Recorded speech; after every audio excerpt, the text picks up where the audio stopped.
3.19ல 10th சம்மு. ஓகேயா தம்பி? a² equal to ஐன்னு prove பண்ண சொல்லி வெரிஃபை பண்ண சொல்லியிருக்கு. அப்ப இது ஏன்னு கொடுத்துருக்கு, கிவன் மேட்ரிக்ஸ் கொடுத்துருக்கு. ஏ அப்படின்னு எடுக்கிறேன்.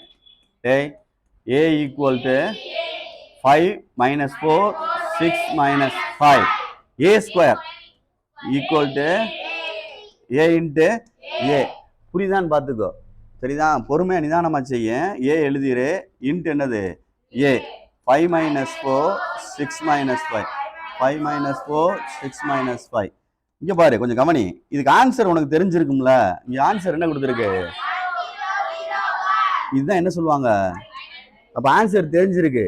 ஆன்சர் நம்மளுக்கு தெரிஞ்சிருக்கு பாரு. அப்ப மேல கொண்டு வரையில கரெக்டா கொண்டு வருதா அப்படின்னு கண்டுபிடிச்சிடலாம். இல்ல தப்பு நம்ம மேல, செய்யறவங்க மேல தப்புன்னு அர்த்தம். புரியுதா சொல்றது? ரைட்டு. மல்டிப்ளை பண்ணு. 5 5s are 25 minus 24. சரியா பார்த்துக்க. அடுத்து 5 4s are 20. என்ன 20? ஏன்னா மைனஸ் முன்னாடி வரும். இப்போ தான் சொன்னேன் உண்டனா. அடுத்து மைனஸ் மைனஸ் பிளஸ் 20. புரியுதான்னு பாரு.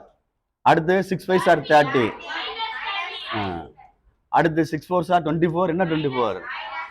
5 5s are 25 plus 25. ஆன்சர் வருதான் பாரு. வந்துச்சுன்னா கரெக்ட், இல்லைன்னா நம்ம ஏதோ தப்பு பண்ணியிருக்கோம்னு சொல்லிட்டு நீ தான் கண்டுபிடிக்கணும். எப்பயுமே சில விஷயங்கள் வந்து இது மாதிரி ப்ரூவ் பண்ற கணக்கெல்லாம் ஈஸியா மார்க் எடுக்கலாம். 2 மார்க் தான் இதுக்கு. சரியா சொல்றது? புத்திசாலித்தனமா செய்யணும். படிக்க முடியாத ஆள்கிட்ட கூட நாங்க செய்ய சொல்லுவேன். எப்படி செய்ய சொல்லுவோம் அப்படின்னா, இந்த பாரு சும்மா என்னடா தம்பி கேட்டிருக்கு, இதுல ஏ கொடுத்துருக்காடா தம்பி, அதை எழுதிடுறான். ரைட்டு, எழுதிட்டேன் சார். எழுதியாச்சு.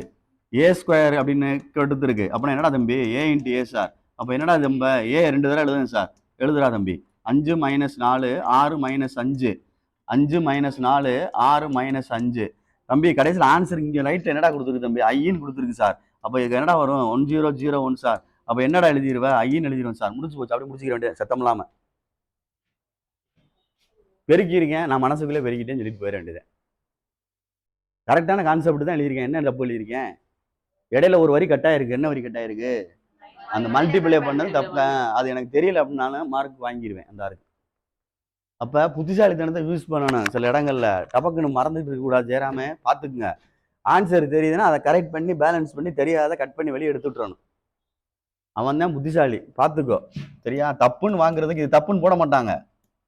இது எப்படி தப்புன்னு போட முடியும்? டீச்சர் போட மாட்டாங்க. ரைட்டு தான் அது. என்ன இடையில ஒரு ஸ்டெப்பை காணும், அவ்வளவுதான். வேற ஒன்றும் கிடையாது.